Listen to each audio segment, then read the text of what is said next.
We're the book friends that think good. What does this mean for our life, for our world? Yiggity yeet, my dude. I'm happy to speak. Always happy to think. I don't know how to do that. I can look into that. Makes you sound like a book friend that can think good. It's Jack and it's Weston. BFTTGs. Yeah. Jack, I think good. Sometimes I good think, too. Makes you sound pretty good. We might want to make it more concise. We are going to attempt to grapple and answer 3 questions. Number 1, what did we learn? Number 2, what did we disagree with? And number 3, what are we going to do about it? I am ready to roll. I'm in it. Weston, my book friend, tell me, what book is it that we're thinking good about today?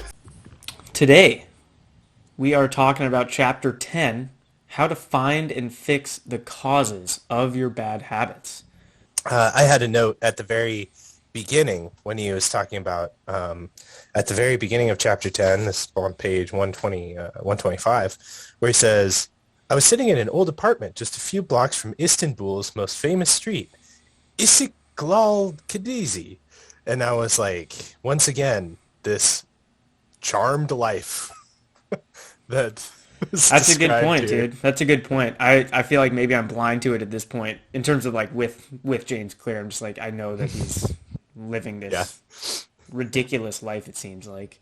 It's just funny. I think it's just like, it's just a caveat, like you read about self-improvement people or whatever, or like one of my favorite spirituality books is called God in My Everything, which is kind of like I personally think a little bit of a cheesy title, but it like a book I would never pick up on a shelf, but it's one of my favorite books.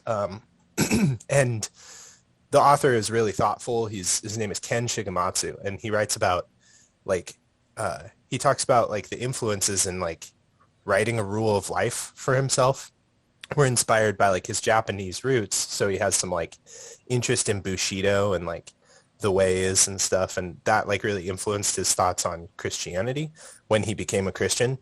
But he was also really highly influenced by Celtic spirituality when he spent some time in Ireland, and the two together with his unique like experience created this really awesome look at spirituality that's like very practical, plus his background as a high performing business person in Canada. But the thing is, when you're reading that book, is he's like, yeah, sometimes on the weekend, just go for a sail, and stuff like that. And you're like, okay, I mean, I have to like, I have to read all of this with a grain of salt, Yeah. Yeah. I think that's just something to think about with some of these books is like, sometimes like like you have to remember these authors are oftentimes like the people who sell 7 million copies, they become essentially like 1%ers. And oftentimes they have a little bit of that in their background. And so I just like to call it out. I just like to like remember like. Yeah, or often this might not look like your life. I would say even before they get to that point, if you're an author, you are not living a typical lifestyle anyway. Like a lot of them aren't living 9 to 5s. And then, and I think that James Clear runs into that a little bit too in this book, where he seems to assume people have more time than they do in a lot of situations. But anyways, so okay, I think that's a great note. Taking it with a grain of salt. Yeah, absolutely. I made a note when he said, with my guide in Turkey, Mike, and I was like, Mike? And then he says later, like, Mike is actually a guy from Maine, and I was like, oh, okay, that makes more sense. Yeah.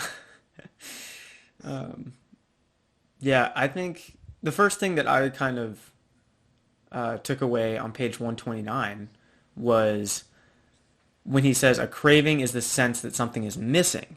And I was like, that's a really good point. And I had never framed it that way for myself. So I think reframing it that way for when I notice I have a craving, or at least, bringing it to the forefront of my consciousness will help control my cravings. Because I think I think awareness for me is a big way that I am able to stop things or emphasize things in my life. And I think awareness is huge. So just being aware that like a craving is your body saying something is missing, and then realizing, like he says, that it's not, that nothing is missing with his cigarettes example, and how to quit cigarettes with that book, the other book that he refers to, Yeah, which I yeah. thought was interesting. I just never heard or thought about quitting an addiction and quitting a craving by reframing it as like it's trying to trick you into think something is missing that's not. Yeah, yeah. No, definitely my first learning as well. That note, my first real honest note goes back to page 126, where because the whole reason he brings up Turkey is everybody in Turkey was smoking, and Mm-hmm. he's like, why, but he points out that interestingly, all of them had also quit, and he says like part of it was this book where the author says it's called Alan Carr's Easy Way to Stop Smoking. It frees you from the mental burden of smoking. It tells you stop lying to yourself, which I just thought was an insightful way to think about our habits and to think about reframing in general. Like we do have internal scripts, right? Like this is a psychological thing, but it's also a spiritual reality. Like one of the things I've been working on in my own spiritual life over the course of the last several years is this discernment exercise that's very simple. I just ask myself when I hear challenging voices or challenging like opinions internally, we all have these, and maybe they're not audible. Maybe it's just like you telling yourself things or like the reinforced ideas that you have. But something I've been working on is asking like, okay, is this the voice of one who seeks to destroy me, the enemy, right? Or is this the voice of one who loves me, the voice of God, right? Is this like where is this coming from, and what does it say to me? And I think that's how he frames this whole smoking dilemma. He says like this author systematically reframes each cue associated with smoking, giving it a new meaning. You think you're quitting something, but you're not quitting because cigarettes do nothing for you is a good example. It's really interesting. Like I had a little brush with this very thing this week that kind of like the light bulb went on where I was like, that's actually the way to go. I was having desserts, and I've been trying to like eat more healthy because I can't exercise as much with a small child, even though I'm like working on that as well. But I had gone for a third cookie, and my wife goes, 3 cookies? That's unreasonable. And I was like, the word was the right word, where I'm like, that is unreasonable. I mean, what size cookies are we talking about, though? Oh, I mean, they were like, I don't know. Oh, they're like big cookies. Okay. Yeah. I'm like, if you're Yeah, talking like, like 3 like Chips Ahoy or 3 Oreos, no, I'm no, like, no, dude, no, that's no. like nothing. Come on, but No, they were respectable cookies. They're okay, like, okay. inch, I don't know, what would you say, 2-inch diameter? 2-inch diameter? That's tiny, bro. That's too small. Bad with space. 4 And inch. today we learned that Jack is not good at measuring stuff mentally. I'm just bad with circles. I actually had that same sort of thing last night, actually, where it's like I found out, or like I've talked about it a little bit, but I was watching the Suns game, and they were losing big, and I was like, I don't know, nervous about it because I'm way too into the game. Mhm. And I went for like a bag of chips. And I ended up eating like almost a whole bag of chips. And I was like, what am I doing, dude? Yeah, yeah. Like, but I recognized the craving afterwards. And then I thought about the chapter afterwards. I was like, so that was an example of where I failed to apply it this week. Like, and that was another example of why I've talked about how like knowing the good is it's still hard to do it, even if you Yeah. know the good. Yeah, yeah. So yeah, something that then came out of this discussion in the book was the mindset change, right? Of not only recognize those cravings, but then changing the phrase having to do something to getting to do something. Mm. And this was a big, just kind of like, yes, I wholeheartedly agree with this statement. Oh, yeah. Yeah. And that has been one of my go-to moves in my head ever since I had a really, really tough struggle with my mental health in my late teens, early 20s, Hmm. as Jack knows. And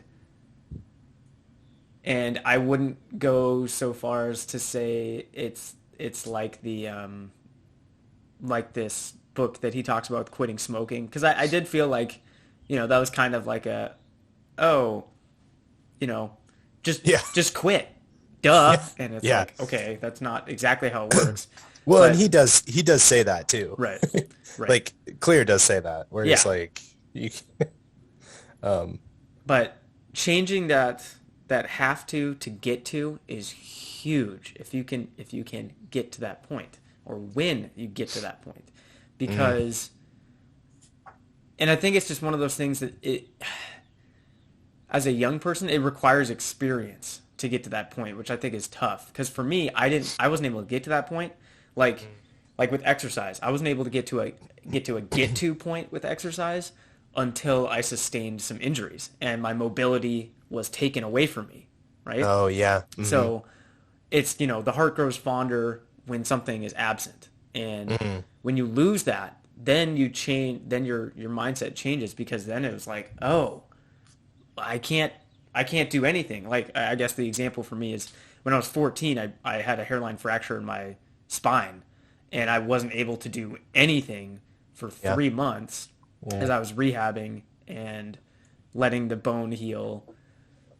Luckily, I avoided surgery with it, but it was still like I had to avoid everything. And for a 14-year-old who was trying to make the high school football team and make the high school basketball team, like, that was tough. That was mentally yeah. tough, and Hmm. having that taken away from me, and then also, sustaining other injuries, as athletes do. I tore my rotator cuff, um, in the in high school too, and I lost some time in my senior season too. So it's like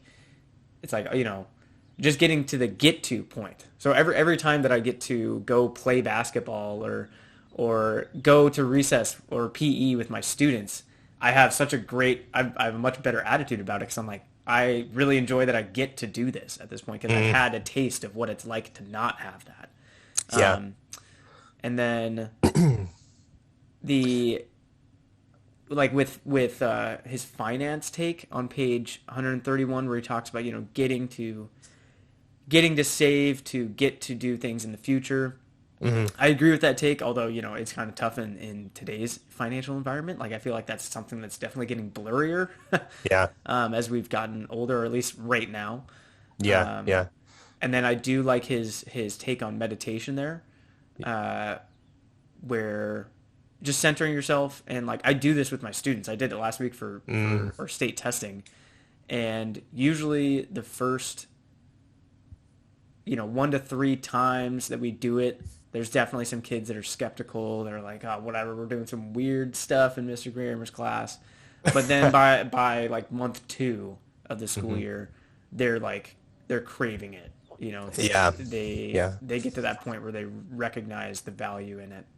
Um, and then I just liked the idea on that same page, the specific rituals to prepare for a predictable setting.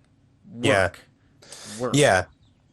That was a big like takeaway for me, something that I want to, maybe the what would you do from this chapter. Hmm. Hmm. This was definitely one for me.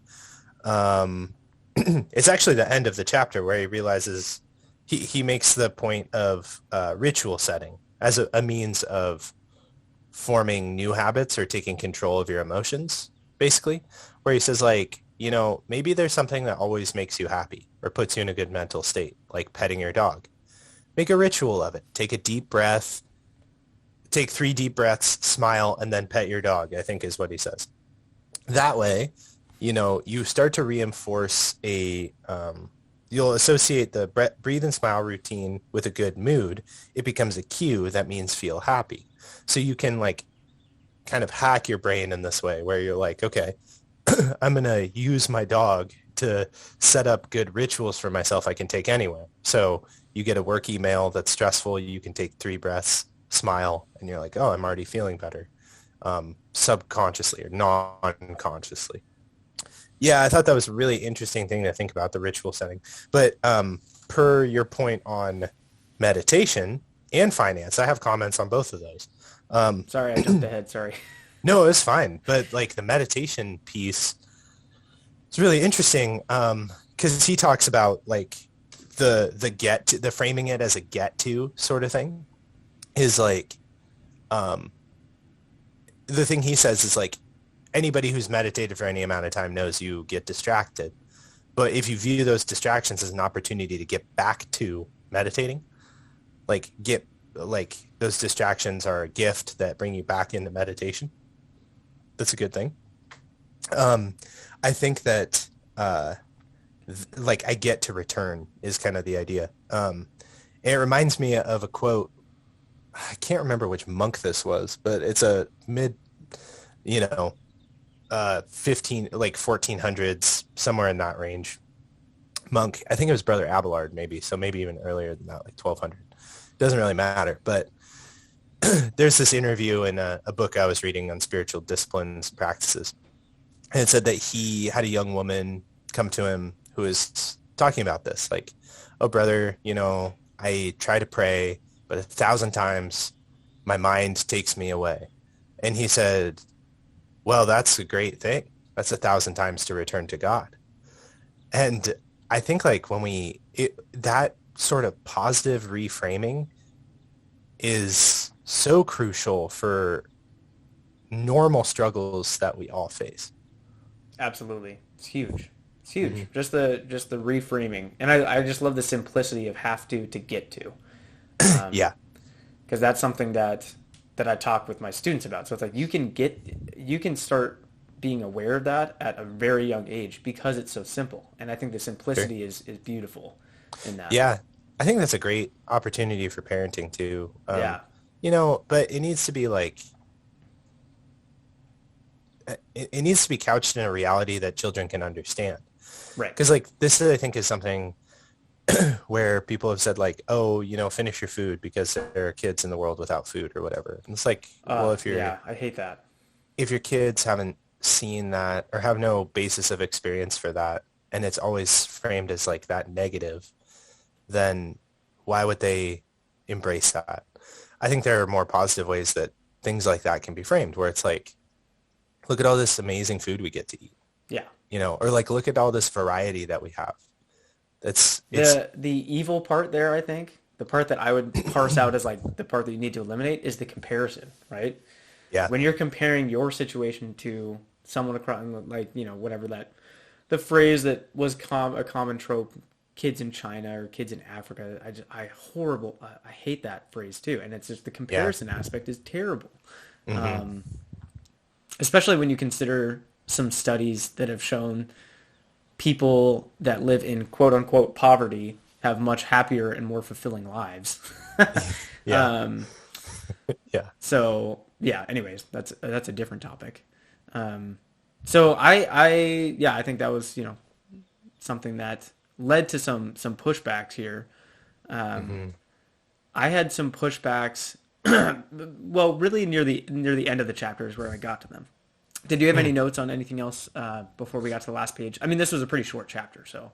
It was a short chapter. I do want to explain one concept that is crucial to understanding this particular thing that he's talking about. He's talking about this as a like the name of the chapter is how to find and fix the causes of your bad habits. One of the things he talks about is like the inverse of the second law, make it unattractive.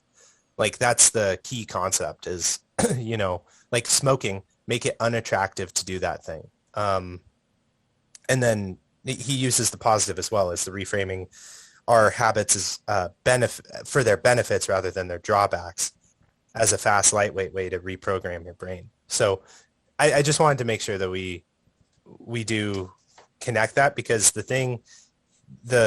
one of the highlights, you said a craving is the sense that something is missing. One of the highlights I have is on page 128, your habits are modern day solutions to ancient desires.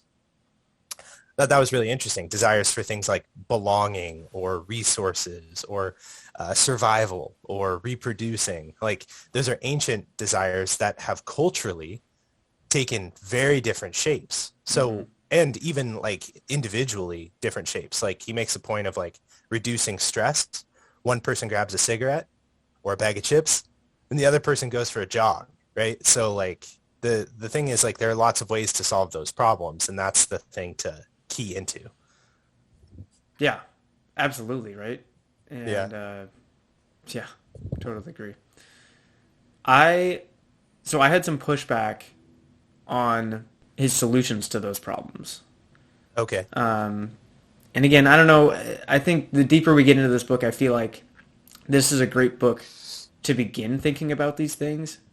but there needs to be more said on these things, I think. I don't know, but we talked about this last week. Maybe we're going in with too high of expectations. But anyways, my pushback were on the page where he starts talking about how to deal with like pregame jitters and kind of the last page as a whole when he goes through those solutions, like you were talking about petting your dog and stuff. For one, I don't think it's, I don't know, and this is kind of a harsh view, but I don't like making my solutions to my problems dependent on other living things. So Mm. like, and I know that's harsh, and it is probably, it might not be um, a good analysis of it, but like the dog example, I'm like, well, what happens if the dog, gets sick or gets old and Yeah. when it's Yeah. gone, like Right. Yeah. like you're gonna have to adjust. But again, I mean, I guess life is always adjusting, so I don't know, kind of a weak criticism by me, I guess, in that sense. But um, I tell myself, because I'm a teacher, right? So I'm performing, or not performing, but presenting, Hmm. 7.5, Yeah. 8 hours a day, every day, right? Yeah. And I still get jitters about that because I still have 30 pairs of eyes on me Yeah. every day. Hmm. And I go through a small ritual every day before class, but that doesn't magically melt my jitters away. Like he makes it seem like, oh, just create a ritual for yourself and you'll be good. And I just think there's not enough to that. Like Yeah. I got the like Yeah. thanks I'm cured vibes from him. It's Yeah. like Yeah. Yeah. like Yeah. his line where he says, "Sad about life, 3 deep breaths and smile." I was just like, "What? That's such bullshit." And so I thought about that and I was like, people need more specifics, right? Because I think that he didn't go far enough with like the specifics here. And something I have employed with great success over my career, again, with, young adults, like 10 to 12-year-olds, is I, I've gone by a few different names because they've taken different forms in different curriculums or whatever. But when I teach social emotional stuff, one of the things I do early on in the year, and we continue to come back to throughout the year, is basically personal processes for how to calm down or how to center yourself. Um, and it always boils down to like 3 or 4 simple steps, but they're more steps than just saying sad about life, take 3 breaths and smile. Like it has to be more specific than that because when we get into those highly charged emotional states, we Yeah. need to have something to fall back on that's more solid than Oh, just, you know, I take see. three deep Yeah. breaths. Because when you just do that, because I've seen it too, because I let the kids learn about that and like usually in their first iteration of these plans, some of them will do that. They'll say, stupid stuff like that, or just not deep enough stuff like that, which I expect, and I want them to see that it doesn't actually work well. So there'll be kids that do that, and then they'll get like mad at something in class, and they'll be like, "Okay, 3 deep breaths." It didn't work, and I'm just like, yeah, of course it didn't work, right? Like you Yeah. need to have something more solid than that. Yeah. So, Yeah. um, I'm already basically, breathing. yeah. I've done 12 breaths. Right? I am calm. Like, um, you need, yeah, like, so the specificity is something that it's not super, it doesn't have to be super detailed, but it needs to be very specific and go through several steps, right? Kind of like what we were talking about with the commute time. You need to give yourself time and space mentally to commute from that high emotional state to a more rational, calmer state. Yeah. So it always starts with this: stop. You need to have a stopping cue for yourself. And it's funny that I've always used cue as the word too, so it connects to our habits here, right? Or the ideals in this book. Yeah, right. Usually Yeah, this is just, and again, I'm just giving advice to any parents or any other teachers that Sure. might use this. And to be honest, any adults that are struggling with this, because I use this now too. I didn't know about these sorts of plans until I became a teacher, and I've employed them for myself, and they work fantastic. I think they work for everyone. But anyways, so number one, stop. You have to have a stopping point or a stopping cue. This needs to be either or both a physical action and a verbal cue. So this, and I connected it to like the pointing and calling from earlier in the book. Oh, yeah. Right? Yeah, right. So you need to point and call it out. So like my physical action a lot of times is just like, and I'll just like, literally you have to like, I know in my head I need to put my hands down, face my palms down, both my hands down. Yeah, Some of my kids, they'll you like know, LeBron pump a little bit, right, like that yeah, sort of motion. pump it down, Yeah, right. So yeah, it's like yeah. a physical action that stops yourself from that. Some of my kids put a hand on their chest. I've seen like hands together work, like praying hands. Pray hands. I've seen hands on the head work, like anything that's actually like a physical action starts cueing your process, right? And then a verbal cue to yourself works with kids too, like just like whoa or stop. Like it doesn't have to be a long sentence or anything. Just one word that you're saying to yourself that'll stop you so that you can then realize it, right? The second part of this process is naming it, because naming your emotion takes its power away, which sounds corny as hell, but it's true. And, it's the pointing and the calling. So now you call it out, right? So you stop yourself, you point to it, and then you call it out. And the way that I like to phrase it for the kids is identifying the feeling, like I just said, gives you the power over it, and it takes the power rather than being overpowered by the emotion.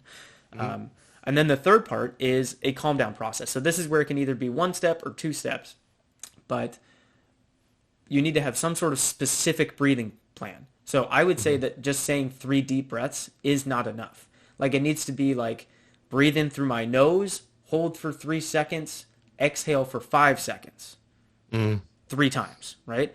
And or it can be in through the nose, hold for 3 seconds, out through the mouth, and I'm going to do that while I count to 10, or while I count down from 10, or while I count down from 100. Like I have my kids try a bunch of these things out until they find one that actually works for them. So usually again, it's one of those things that we build, they learn, they try new things, and then they find a really good one by usually, month 2.5, 3. So then the other part of the calming is one, counting is great, a breathing strategy is great, a physical action is great. So something that helps us is repetitive motions, right? So some kids like to just trace with their finger a figure 8, tracing a figure 8 while they're counting down, while they're breathing, or tracing a square. Like it's a really good technique that I've learned about called square breathing, where you breathe in, you hold, you breathe out, you hold, you breathe in, you hold, you breathe out, you hold. So like having, again, physical motion helps kids and helps adults to get themselves in a better state. And then the other part of this that is more difficult to parse out, but it helps build confidence, is self-talk, and having positive self-talk and avoiding that negative voice that we talked about earlier in this chapter. Right? Yeah. Which voice is talking to you? And you got to make sure that the good one is the one that you're hearing at the end of this process. Yes. So I have a few examples that I'll put in the description here, but there's this funny music video that I used for years from Second Step, if you know that social emotional curriculum, and it's corny, but I tell you, like up until the kids are like 12 years old, they love this. I would catch kids singing this on the playgrounds at recess. Kids would literally sing this when they were upset. They would be like, stop, name your feeling, calm down. Stop, name your feeling. So like, I'll let you see that music video. I linked it in the description.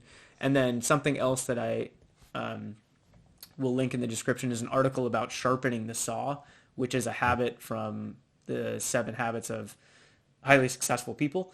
And that is where what I've been doing the past few years, we do a sharpen the saw plan. And it's the same thing, same process. It's just renamed, like I said, few names, but those are the 3 steps. Stop yourself, name your feeling, and calm yourself down. And that's it's very personal. It usually takes a few iterations to get right. But man, when you get it right, it's incredible. Yeah, that's good stuff, man. I think that's like, that's just all really well stated. The thing that you were talking about as you were saying that I thought was so interesting, where you're talking about stop,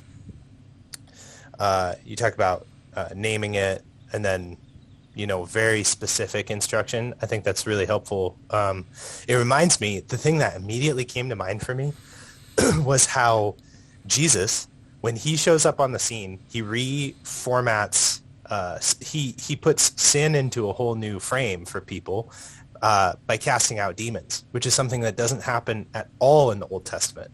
There are no examples of it. The closest example is something that happens in 1 Samuel with Saul and King David. But really, there are no examples of that. And the interesting thing that Jesus takes is that same track. Stop. Name it. He says, like, there's this demon-possessed man who's living among pigs. Mark chapter 5, Legion, right? This guy is, like, beset by problems that seem way too big for the townspeople. They put him outside of the town. He's outcast. He's chained up, all of this stuff. And he comes rushing at the disciples when they approach this region. And literally the direction it goes, Jesus says, stop. Guy stops. He kneels. And he says, who are you? He asks the name. And this is Legion because we're many. And, and then Jesus has a very specific discussion with Legion, like, go out into the pigs. Okay, you can do that. And then that happens. And this guy is liberated. He's in his right mind. I think it's a perfect, like, that story perfectly fits with exactly what you're talking about from a psychological perspective. We talk about all the time how spirituality and psychology, like, just when they are right, like, reinforce each other. And, like, it's just interesting that was the story that came to mind for me, where I was thinking, like, interesting. Like, we need to name these things, and it's okay to call them something as dramatic as demonic in our lives. Like, I think, where you say, like, this is a lie that destroys me. And, like, I think the more honest we are about that truth, that was something I loved about this chapter, is, like, part of the problem with, we get into this, like, shame-based place of being like, oh, be honest with yourself, or, like, oh, just, like, mind over matter type stuff. I think maybe part of that is because we don't take our mind seriously enough. Like, we don't take those negative inputs seriously enough. Like, this is one of the things that I think is helpful about thinking about the, like, angel and demon and spiritual side of things, where you can say, like, no, this is like this is a very serious problem, And so when I lie to myself about something, to call it out and name it, and to say, like, okay, this is not something that I need to hear. Like, this will very adversely affect me if I allow myself to keep believing these things. I think a really good example is in finances, which is the last thing I wanted to say, because you mentioned finances at the beginning. And I think, like, one of the reframings, like, we've talked about identity-based stuff before, because he goes into that and, like, how dangerous and unhelpful that can be. But I also thought about identity reframing in this a little bit, where, like, you call yourself a smoker, you will smoke. But you call yourself, like, a person, like a healthy person who smokes, or whatever. Like, if that's the thing that you're reinforcing to yourself, you say, like, oh, but a healthy person wouldn't smoke, but that's what I'm doing, Right. If you start to, like, look at yourself that way. And I think that finances, like, that's something that's been super helpful for me in the financial world, is, like, so I have a bad habit and a good habit in that realm. The good habit is giving. The bad habit is overspending. We talked about the Diderot effect, you earn more money and you're like, oh, I'm just going to spend it. to reinforce the good habit, I tell myself an identity reframe is something like, I have more than I need. Like that consistent narrative that I tell myself allows me to be more free with my finances. Because I tell myself, I'm a person who has more resources than I need. So what do I do with that? Well, I can give it, you know.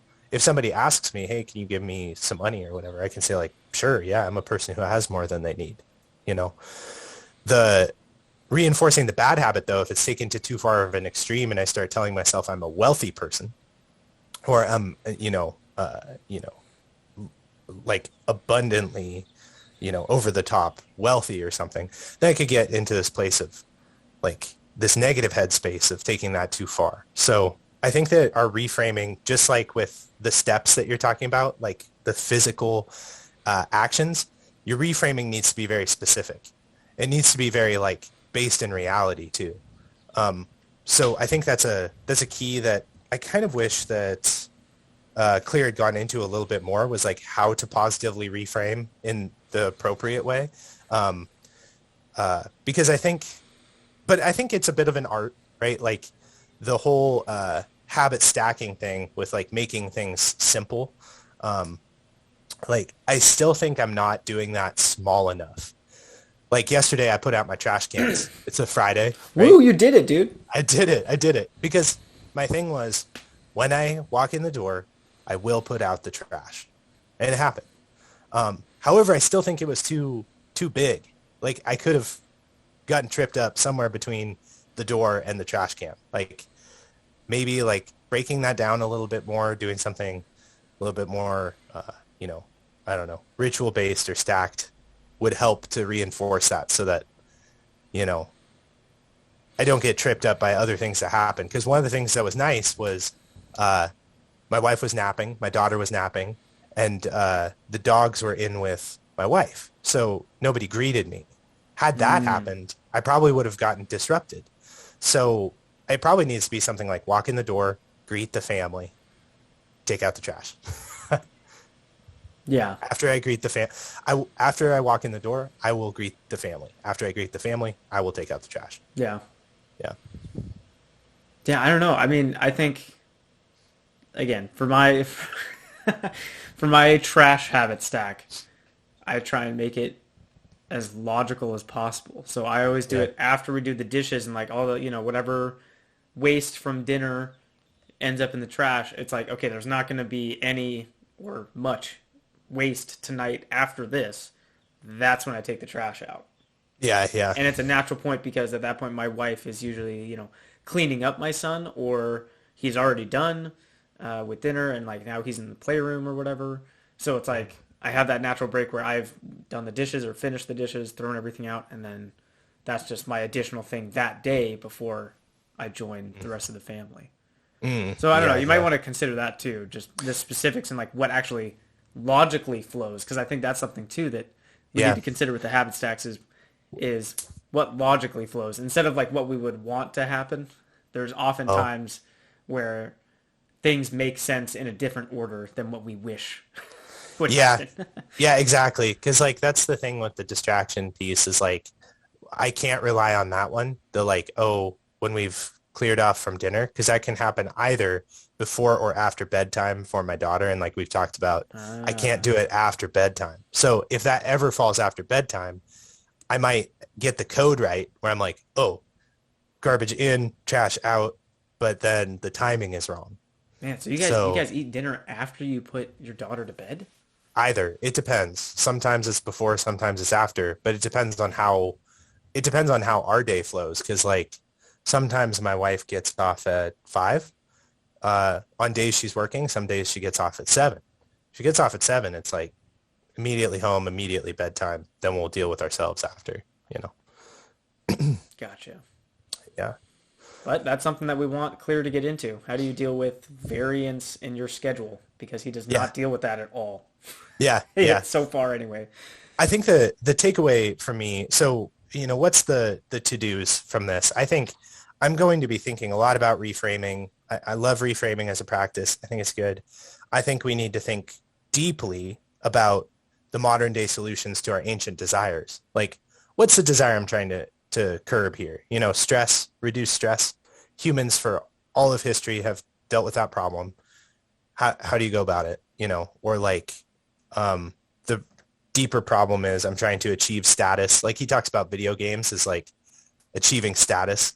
It's like, oh, okay, you know, how do I scratch that itch or whatever? I think that that's an important question for us. The other thing for me is the ritualizing and like using those things to our advantage, but with both the caveat for both of those, reframing and ritualizing, like Weston demonstrated for us and spoke about so deeply. I think it needs to be very rooted in reality and maybe a little bit more involved. Mm-hmm. I think that's something that you're getting to the root of a deeper issue in society right now, I think, where people are not as involved in themselves as they need to be. We distract ourselves in a lot of ways, and we ignore these things, what our body is telling us, what our mind is showing us to be true. And I think that people need to be more keenly aware, myself included, I'm not saying of what is actually going on. You need to be involved with yourself, you know? I think you hit a deeper issue there. Yeah, no, that's a really good point. Like we do need to just have more awareness. And I think with that awareness comes an opportunity for grace too. Where it's like, you know, being gracious with ourselves, being gracious with others, recognizing that stressors will always be there. Like those deep things. And like you talked about this at the beginning, but something like when you were younger, you didn't have the experience to tell yourself like, oh, we'll see this through. Yeah. Or like the experience to tell yourself like, to reframe the get tos, like, oh, this is something I get to do. It's a joy. It's a pleasure, you know? Well, it's such a natural thing as a young person to have a different view of time and a different view of what is possible, you know? Mm-hmm. And, you know, as you get older, you learn. Learn the harsh realities of this cold, dark world. And that's where we'll end today. Oh, man. Bye for this time, guys. No, but yeah, I mean, really, there is this thing of, I had this moment this week, and maybe we can end here, but I don't know. I see a spiritual director who's basically just a person who asks me questions and helps me think about spiritual practices to, you know, develop my spiritual life. And I was driving to him and I was thinking about what's the question I want to ask, or what's the thing I want to say. And I was like, I feel like every time I go, I have some new sort of problem or some new sort of anxiety or whatever. But I had just been reading the Sermon on the Mount, and Matthew 6:34 stuck out to me, where it's like, do not be anxious about anything. Like the worries of today will be sufficient for themselves, right? That is one of my favorite verses, dude. I love that. It is. One of the things that is underappreciated about it is like today's troubles will be sufficient for themselves is like the interesting thing about it is like there is a promise in there that there will always be trouble. Mm-hmm. Like there's also a promise like, yeah, tomorrow we'll have problems. Like tomorrow we'll have anxieties. Tomorrow we'll have challenges. And I think that that's something that you get more comfortable with living with the longer you live. And I was thinking about that as I was driving driving over to his house, and he asked me like, so what's on your mind, or what's happening with you and God? And I brought that up, and I was like, well, you know, I was kind of feeling like I have these new anxieties, and like, when do you arrive, sort of. But then I realized like that there is no arrival, and every day has problems. And he was like, okay, good. So you can just go home. Yeah. Yeah, man. It's so true though. Life is the journey. Enjoy the process, enjoy the journey, because there is no destination. Like, yeah. There's wherever you think the destination is, you're gonna have to keep going.